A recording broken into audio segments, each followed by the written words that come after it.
Welcome to your Newsmax Daily for Thursday, September 26, 2024, the 270th day of the year and National Pancake Day in the U.S. of A. Yes, sir.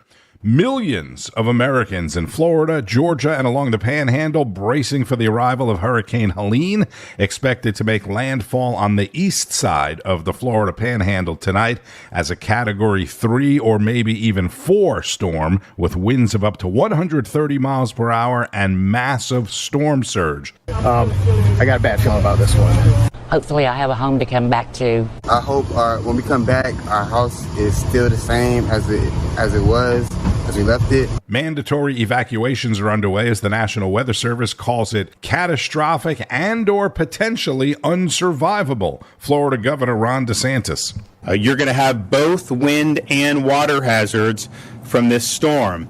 Here in the Tallahassee region in the Big Bend, almost every run and model agrees that this storm, the eye of the storm, is coming in this region. Remember, you hide from wind, but you run from the water. President Biden was briefed on the hurricane yesterday and already approved an emergency disaster declaration for Florida. Once Helene makes landfall, it's going to push into Georgia and the Carolinas and maybe even further north of that. Flooding expected all along the way. President Biden returned to the White House late last night from the UN in New York, where he had that sign line meeting with Ukrainian President Vladimir Zelensky. And guess who President Biden is meeting with at the White House today? You guessed it, Zelensky. I mean, did the guy fly on Air Force One with the president back to the White House? At this point, does someone other than a Republican say, what in the world is going on with these two, right? Let's start with Governor Mike Huckabee, the huckster, on Wake Up America with Rob Finnerty.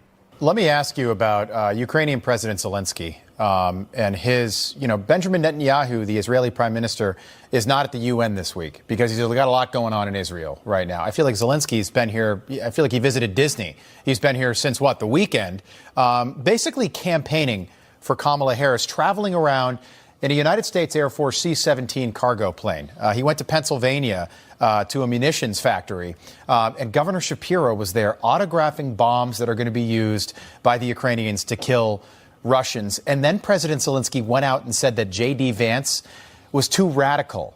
He's quoted in the New Yorker saying that J.D. Vance is too radical and that he should brush up on his history of the Second World War before he talks about how the war in Ukraine should end. Then, and here's Josh Shapiro, the governor of Pennsylvania, signing these missiles, these bombs, with Bob Casey in the background, shaking hands with Zelensky. I want to get your reaction to that.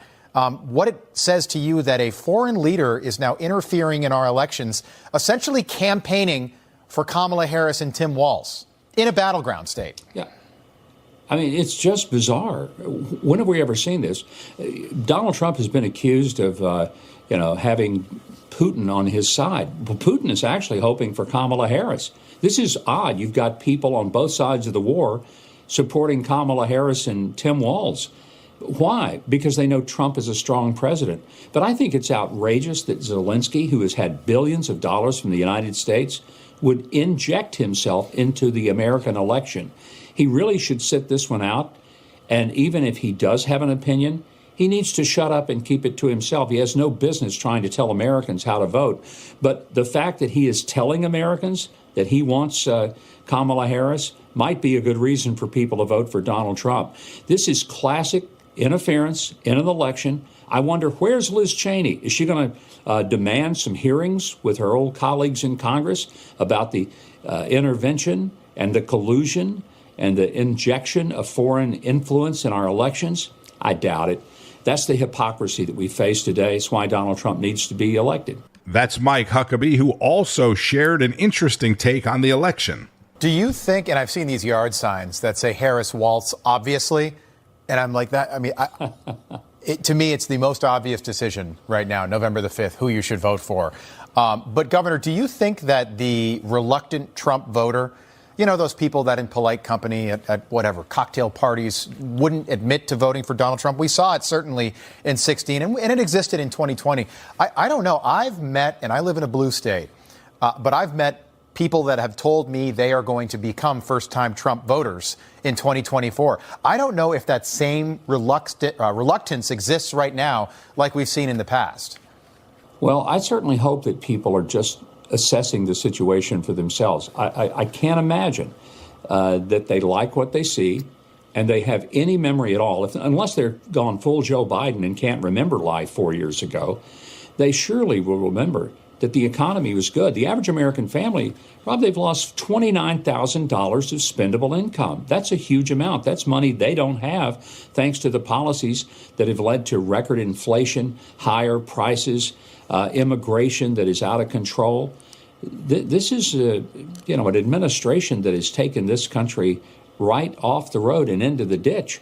So let's hope that people just think through this very carefully for themselves and then look at it from the world perspective. Yeah. Our world is on fire. It wasn't when Donald Trump was president. They've got to look at that realistically. Former presidential candidate and Governor Mike Huckabee. The only problem with that is he said people need to think for themselves. That is a big ask, Governor.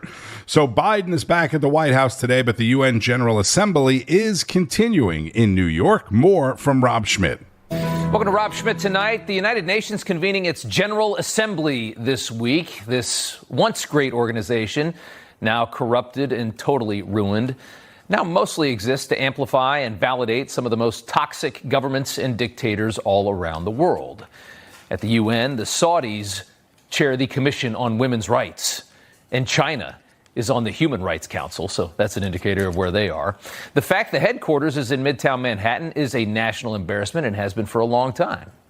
And this week, the UN casually welcomed the president of Iran to speak, as Iran has been actively working to assassinate Donald Trump.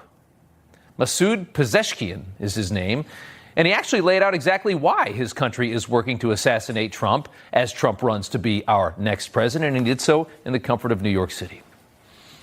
Iran agreed to the highest unprecedented level of nuclear oversight in return for recognition of our rights and the lifting of sanctions within the framework of the JCPOA. Trump's unilateral withdrawal from the agreement manifested a threat-ridden approach in politics and a coercion-driven strategy in the economic domain. And so now it's time to kill him. Simply put, Iran had allies inside the Obama State Department that dumped billions into their lap in exchange for a feeble nuclear deal that they could easily cheat. Then Trump came along and destroyed one of the worst American deals in history, bankrupted a regime that sows terror and chaos throughout the world. During Trump's term, we saw headlines like, thanks to Trump, the mullahs are going bankrupt. And Pezeshkian, along with his UN enablers, are furious that America was no longer dumb enough to fund Iran's terrorism in exchange for John Kerry's nuclear deal. So now, of course, they must kill Trump. One day before Thomas Crooks shot Trump in the head in Butler, Pennsylvania, a Pakistani man working directly under Iran's influence was arrested for plotting to kill Trump. On Truth Social, the former president writing, moves were already made by Iran that didn't work out, but they will try again. Not a good situation for anyone. I am surrounded by more men, guns, and weapons than I have ever seen before. Isn't that a statement from the former president? And he spoke about it today. Meanwhile, we have the president of Iran in our country this week. We have large security forces guarding him, and yet they're threatening our former president and the leading candidate to become the next president of the United States. Certainly a strange set of circumstances. Strange to say the least. And as Iran works to kill Trump and enjoys the United Nations summit, and Vladimir Putin enjoys another meek Democrat State Department that has allowed him to invade Ukraine once again, here's how top Democrats sound about this issue. And it is absolutely well known that these dictators and autocrats are rooting for you to be president again because they're so clear they can manipulate you with flattery and favors. The vicious autocrats of Russia, the police state theocrats of Iran, the totalitarian communist billionaire bureaucrats of China, North Korea, and all their corrupt oligarchs and plutocrats seek to destroy the very idea of human rights and political freedom. The tyrants have something else in common. Donald Trump. He loves them all, and they love him back. He loves them because he envies their total control over their societies, and they love him because they know they can manipulate and control him. Mindless sound bites meant to sway the very bottom of the barrel voters out there. For those of us, though, that are able to think, it is quite clear the bad actors of the world are terrified of Trump's return, an unpredictable American president who refuses to tolerate all of their nonsense. That is, if he can survive until this election. Rob Schmitt is the host of Rob Schmitt Tonight, 7 o'clock Eastern, a must-watch Newsmax program. This week's bipartisan Senate hearings on the Trump assassination attempts found that security failures before the Butler, Pennsylvania rally were foreseeable, preventable, and directly related to the events resulting in the assassination attempt on July 13th. Let me remind you, the shooter, I don't like to give them any credibility by saying their name. The shooter got on the roof of a building, fired 8 shots at President Trump, wounding him, killing a rally attendee, right? Corey Lewandowski, wounding 2 others before he was killed by a Secret Service sniper. Rob Finnerty spoke with former Secret Service agent and DHS advisor Charles Marino. Brand new right now, the Senate report on the July 13th Butler, Pennsylvania assassination attempt was just released, and we're just looking it over. But it does say that the lead agent in charge of that rally in Butler, PA, back in July was made aware of, quote, credible intelligence of a threat against President Trump. He did not pass that on to supervisors and still let Trump take the stage. What do you make of that?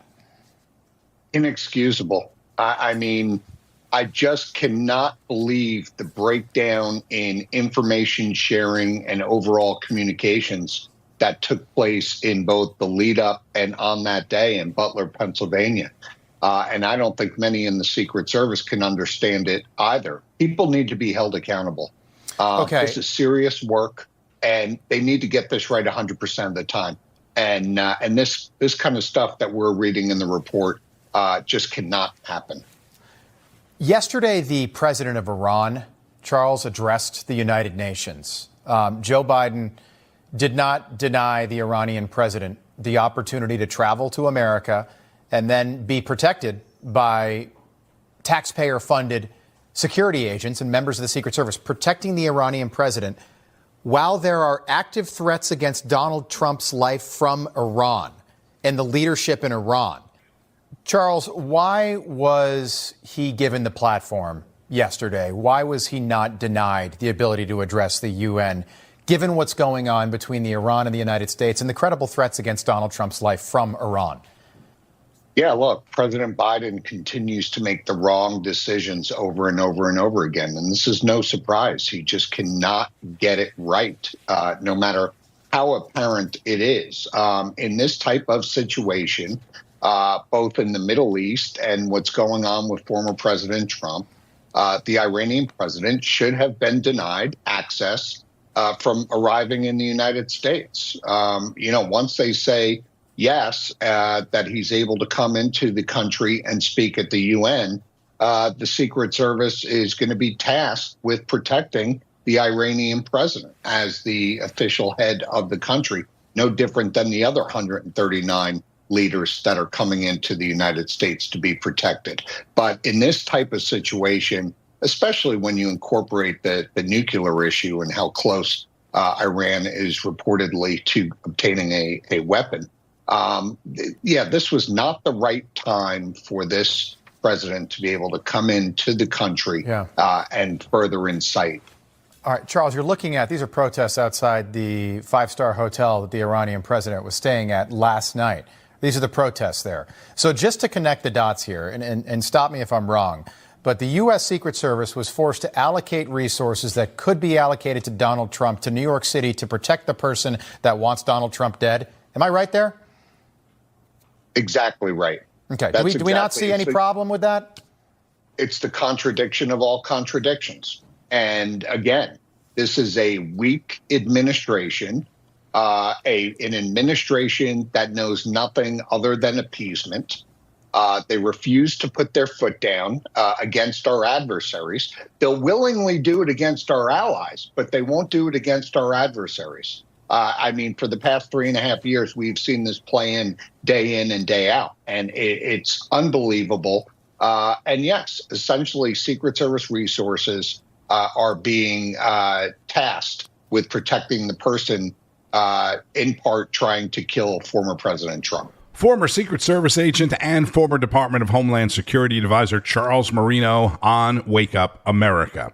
Laura Trump, daughter-in-law to the former president and Republican National Convention co-chair, also weighed in on the release of yesterday's Senate report. And now we know the extent of which he's been briefed about other threats, and the failures have not been remedied, apparently. Your biggest takeaway from this report today that was released, Laura? Yeah, I mean, look, it's upsetting. You're right. This is, to some people, he's a guy running for president. I think we learned, maybe it was a few days ago, that 28% of Democrats are maybe quietly hoping that an assassination attempt against Donald Trump is successful, which is so concerning and sick and unbelievable, truly, Bianca, in the United States of America.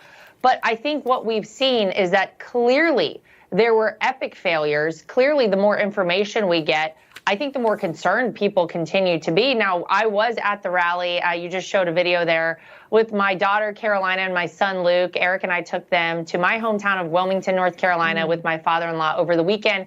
I can tell you the security was incredibly heightened. You see the bulletproof glass right there. And from the start to the finish of the rally, our travel experience, they are definitely taking things very seriously now. But it is concerning that you have, a foreign actor like Iran trying to assassinate Donald Trump, trying to influence an election. I think it's very clear that these are individuals who do not want to see Donald Trump back in that White House for a whole host of different reasons. But this is the United States. We cannot stand for things like this. And I'm going to give kudos to the current Secret Service agents. They're definitely on top of things right now. We're happy to hear that. And we know there'll be another rally in Butler coming up on October the 5th. But it does seem like they're not individually taking blame. There's no one that's been let go. They keep blaming funding and resources. And that doesn't seem like things that can be fixed overnight the way our government and bureaucracy works. So ultimately, it does seem like there's still exposure here if you look at some of these underlying facts coming out today. Yeah, I think that's 100% true. And I'll tell you, as the daughter-in-law of this man, I constantly think about this. My husband, Eric, and I think about it and sadly talk about it all the time. And, I really hope that we see some accountability of some variety here, because it's very concerning that this was ever allowed to happen. And you're right. I think that the idea that we're just going to move on and no one is going to be held responsible doesn't sit right, certainly with me and with a lot of Americans. So, look, we're going to have to wait and see what happens. But I do hope that at the end of this, we get a clear picture of what happened, where every single failure was, and someone truly has to be held accountable. Laura Trump on Newsline with Bianca De La Garza, who pointed out the continued rhetoric of the left. This is Harris Biden Commerce Secretary Gina Raimondo right here on MSNBC using this type of rhetoric just yesterday. What he says is the opposite. It's just another lie. Like, how did we get here? Let's extinguish him for good. We have an answer. We have a remarkably talented candidate who is sincere, who's pragmatic, who's open. Let's just get it done. I mean, they're saying extinguish. I mean, this is the type of rhetoric that they just can't help themselves. And this is from an administration official here, Laura. I don't think it's going to stop. So you're just going to have to continue on, I guess, and just pray and hope. What will be your thoughts in the coming, 42 days, 41 days here as you kind of know that this is going to be somewhat of a ever-present threat for you and for your father-in-law? Well, I'll tell you, whenever you have to resort to what you just heard there in order to try and get people to vote for your candidate, it probably means you have a really bad candidate. And I think the Democrats are well aware of that. They're having a hard time selling Kamala Harris to the American people. She is a horrible candidate in terms of the fact that not a single person voted for her. Think back to whenever she ran for president the first time around. She had to drop out before her home state of California even voted. It's hard to sell radical ideas and bad policies. And 4 more years of the detrimental effect of Kamala Harris in the White House to the American people. So if this is where they're headed and this is how they're going to play things over the next 41 days, I think they're going to have a hard time convincing the American people that they should vote for Kamala Harris. We, on the other hand, are, of course, going to highlight what Donald Trump did while he was president, continue to talk about the ways he's going to make your life better, put more money in your pocket, secure our southern border, keep crime out of your communities, and have peace agreements again instead of wars breaking out around the world. That is how we will continue to operate. Okay, that comment cannot be glanced over. That cannot be just another passing soundbite, all right? This is one to keep in the files. This is one that we will need to go back to and reference many times.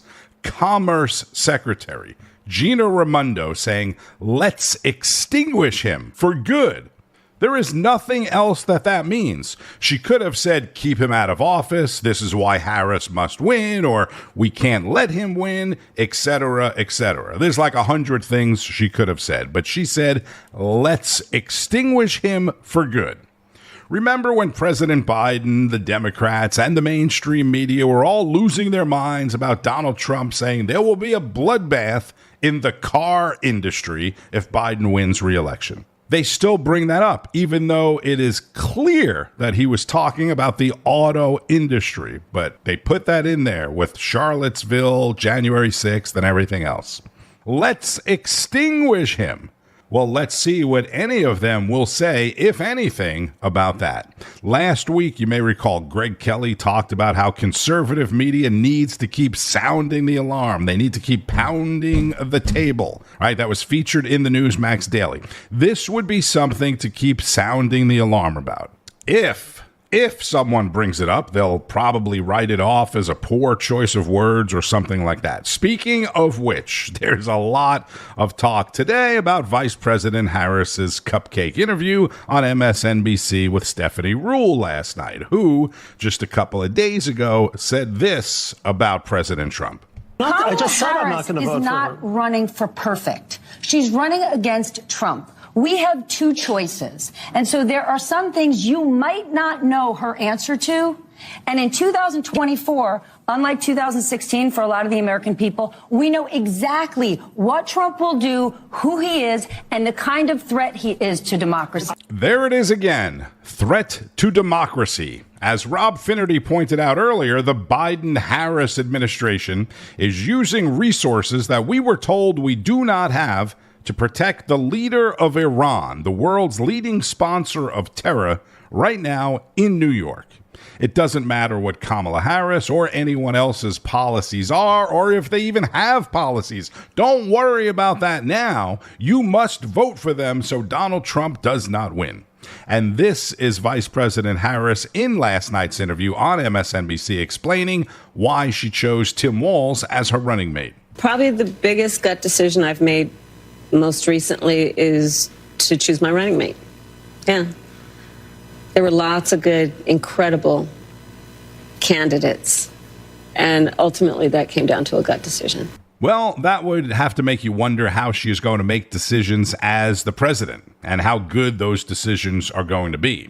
Let's wrap it up with the other big story of the day. New York City Mayor Eric Adams has been indicted. So I never thought we'd get a mayor in New York worse than Bill de Blasio was for the city. But the largest city in the country, New York, might be dealing with just that right now in Eric Adams, whose days could be numbered, as you said. The exact accusations remain unclear. We'll find out more this morning. But they're believed to be connected to the Turkish government illegally funneling alleged money into his campaign in exchange for approval of a new Turkish consulate right here in New York City. Eric Adams never registered under FARA as a foreign agent. Adams claims that the feds are prosecuting him over the migrant crisis. Take a listen to what he said just over a year ago about the Biden-Harris administration's handling of the migrant crisis and what that's done to New York City. We're getting no support on this national crisis. This issue will destroy New York City. Destroy New York City. We're getting 10,000 migrants a month. Okay. For more, let's welcome in political analyst and best-selling author Mark Halperin. Mark, good morning. Good to have you back on this morning. Just take us through where you think this goes with Democrat Mayor Eric Adams in New York. everybody's entitled to the presumption of innocence, but this has been a long-running controversy, edging towards scandal. Resignations from his administration, other officials under investigation, no fewer reportedly than 4 probes into Adams.